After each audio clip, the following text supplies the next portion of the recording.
uma distinção. O nacionalismo, que tem a ver com o amor herdado, ele não é ruim. Não achem que o amor herdado é o lixo e o amor adquirido é o máximo. O amor herdado, ele traz respeito, ele traz laços, ele traz coisas muito positivas, que são a base da formação das sociedades, que é o primeiro laço do primeiro grupinho que você confiou. Qual? Sua família.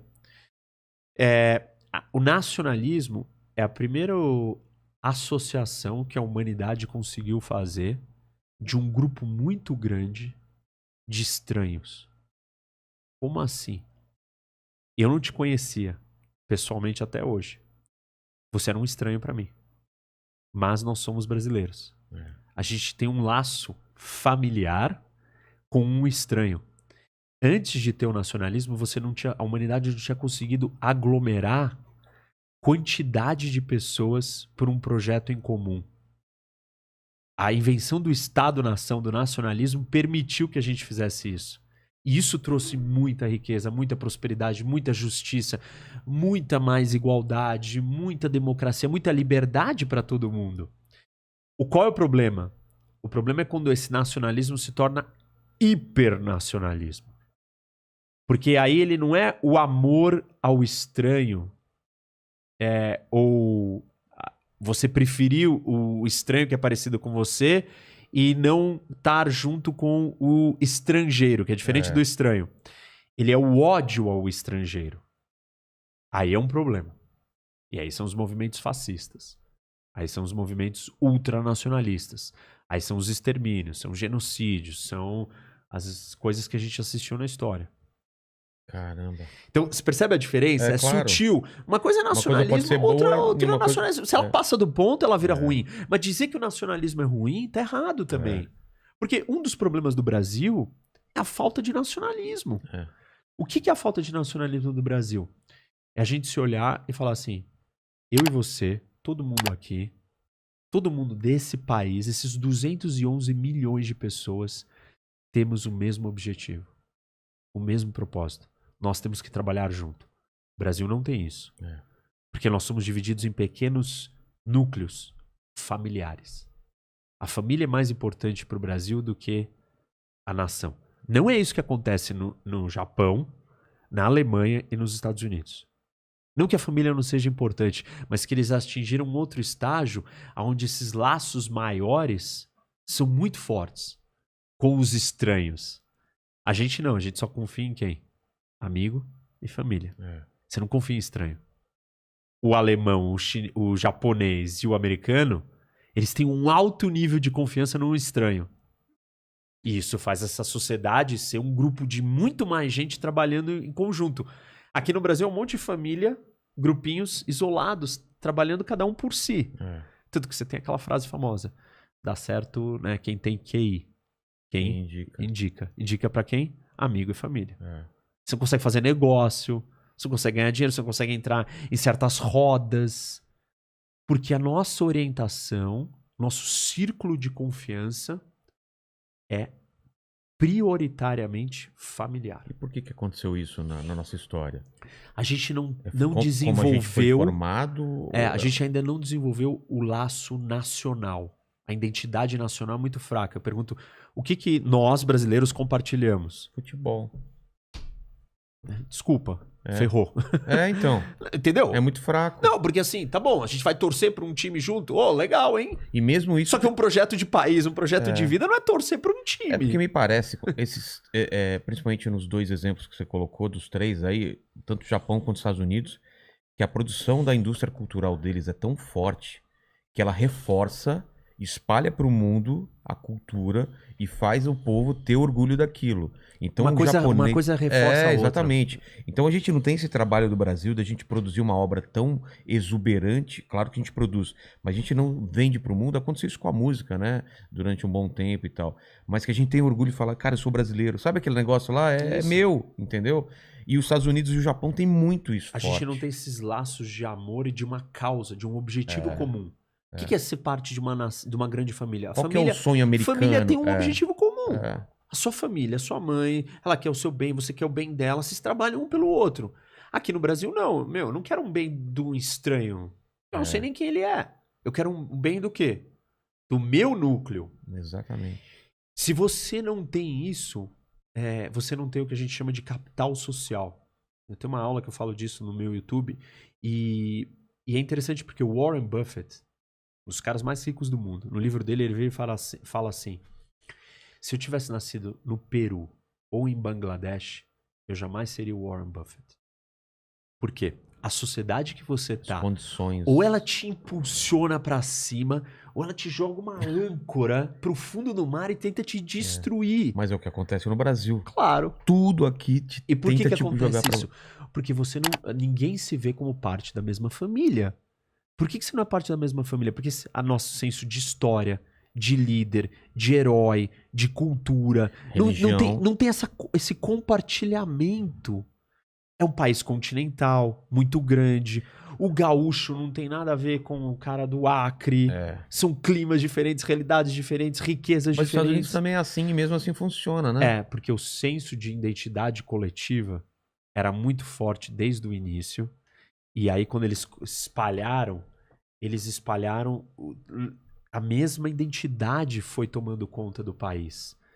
E por mais que tenha diversidade... Pô, claro que o texano não tem nada a ver com, sei lá, o californiano. Pô, não tem nada a ver. Mas eles ainda assim têm uma coisa em comum. Todos nós temos múltiplas identidades.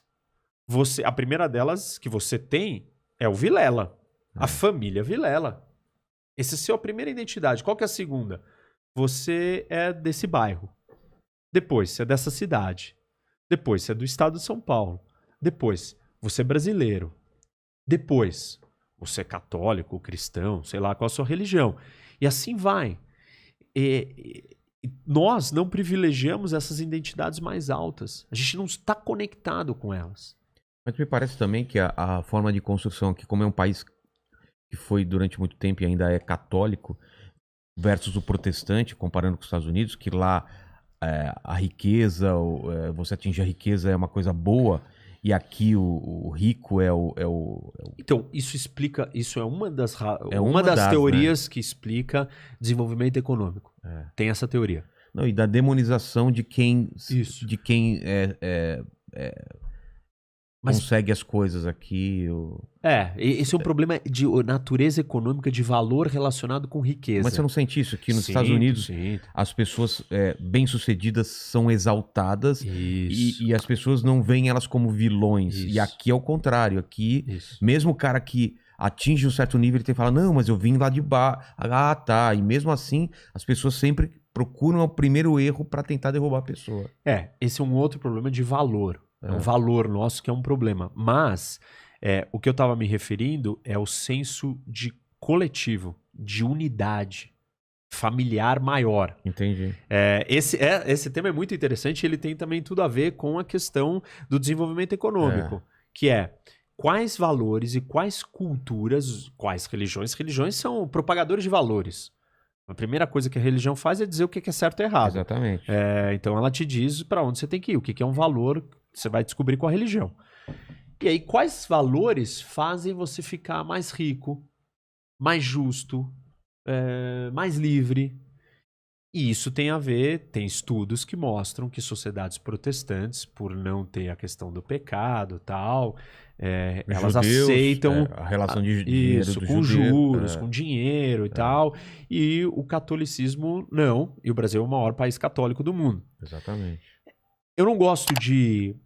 E esse é um alerta para todo mundo que está escutando, assistindo a gente aqui. Não existe uma única coisa que explica tudo, nem a geografia explica tudo. Então acabou a geografia. Não, existem múltiplos fatores, gente.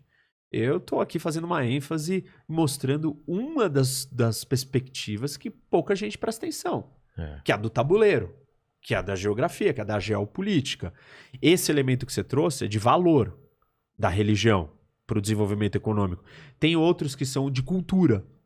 Que esse, por exemplo, que eu estava falando de você ser unido, de você confiar. Isso é cultural. Isso é um elemento cultural de desenvolvimento econômico. Tem vários outros. Instituição, tem 1000 explicações, entendeu? O tipo de colonização. Essa é outra. Mas, enfim, tudo isso faz parte dessa grande discussão do mundo, né? Para onde o mundo está indo, o que está acontecendo, o que Para onde a gente vai?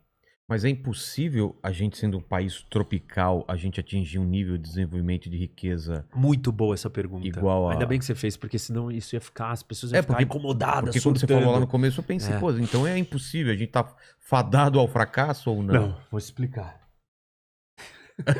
Jujubas. Temos aqui 3 países. Foi dada a largada. Tá. Um país tá de moto. Esse outro aqui tá descalço. E esse daqui tá de patinete. O que acontece? O tempo vai passando. Esse daqui tá de nave espacial. Tá. Esse daqui conseguiu conquistar a moto. E esse daqui tá de carro ou tá de avião, vai. É isso que tá acontecendo. Foi dada a largada de uma corrida no mundo e cada país saiu da posição que foi lhe dada. Exatamente. Qual posição? Geográfica, geopolítica, com as ferramentas que o tabuleiro te deu. Nós temos um desafio maior. Por quê? Até hoje, nenhum país tropical conseguiu vencer essa barreira. Vai vencer? Vai. Mas vai demorar mais tempo. Até porque a diversidade de clima e de região é só uma vantagem se você souber como utilizar isso a favor, né? Isso. Quantos países não queriam ter o que a gente tem aqui de riquezas, né? Por exemplo, nós temos um problema por ser um país continental, nós temos uma topografia muito ruim justamente num lugar mais estratégico, que é a costa e a Serra do Mar. Quais são as cidades mais ricas do mundo? Todas que estão pro mar. Sempre. Sempre. Ponto. É verdade. Não tem, assim, você pega a lista das 10 cidades mais ricas do mundo. Todas estão na beira de um rio gigante que leva até o mar ou elas estão na beira do mar? Qual a tristeza do Brasil? Que São Paulo não está no mar. Se São Paulo fosse esse mesmo território, com esse mesmo espaço, com essa mesma topografia, colocado direto na costa, o Brasil seria duplamente mais rico. E se todas as nossas cidades da costa não tivessem a Serra do Mar e tivesse a conexão direto com o interior, nós seríamos muito mais ricos. Por quê? A costa leste americana tem uma megalópole monstruosa. O que é uma megalópole? Essa cidade conecta com essa, que conecta com essa. Vira uma única grande cidade. O que você precisa para isso acontecer? Tem que ser plano. Não pode ter barreira natural. Você tem que conseguir criar a escala econômica que esse tabuleiro vai te dar. A gente não consegue fazer isso no Brasil e as nossas cidades são todas costeiras e elas estão isoladas do resto do país. Porque tem uma montanha justamente na região mais estratégica, que é a da costa, e na região mais ao sul, onde o clima é menos tropical e é o lugar mais rico do país. Mas o Rio já não tem isso, né? Porque o Rio é no mar. Então, mas aí o Rio não consegue crescer. Aí você vê aquelas montanhas. Tá. É lindo de ver. É lindo de ver, mas ela tá travada e ela tá separada das outras cidades. Imagina se a costa brasileira fosse sem montanhas, toda plana, um espaço para o interior. Caramba. E todas as cidades se conectando. Então, Rio, São Paulo, Minas, Floripa. Tipo, você ia juntar todas as cidades numa única grande cidade. O nível de riqueza que isso ia produzir é imenso. Por quê? A história do restaurante. Onde você quer abrir o restaurante? Onde tem mais ou menos gente. Claro. Qual é o mercado que vai se desenvolver mais? Onde tem mais ou menos gente. Qual infraestrutura vai ter mais utilidade? Aquela que vai passar a mesma que serve para 2 pessoas ou a mesma que serve para milhões de pessoas? Você ganha escala. Tem uma coisa que a gente não falou aqui que é muito importante também, o idioma, né? Gente tá, com o português a gente tá restrito. Se a gente falasse espanhol, o nosso mercado seria muito maior. Muito maior. Se falasse o inglês, seria muito maior. Isso coloca a gente numa posição diferenciada e única e isolada. Isso mexe com a nossa identidade. Porque quando a gente fala em América Latina, pergunta para os brasileiros, vários vão falar, não, a gente não é da América Latina. Não se sente nem pertencendo. Não sou desse lugar, não tenho nada a ver com essa galera. Claro, que se a gente estiver na Austrália, o seu melhor amigo vai ser um argentino. É o cara mais parecido com você. Depende da escala e da perspectiva que você está olhando. E esse é o interessante da geopolítica. Se você olhar aqui para a América Latina, o Brasil se acha diferente, por vezes especial, e fala, eu não faço parte dessa galera aí. Eu sou diferente, eu sou um player, eu sou um jogador do mundo. Eu quero ser uma potência mundial, eu não quero ser o líder da América Latina. Exatamente. Eu quero ser mundial. E parte disso é a nossa identidade diferenciada. Então, e se percebe... A gente quer ser, e o argentino tem certeza que é, né? Eles têm, por isso que a gente entrou num confronto com eles. Porque quem ia ser a força dominante da América do Sul? Exatamente. A gente tinha um programa, uma corrida armamentista nuclear.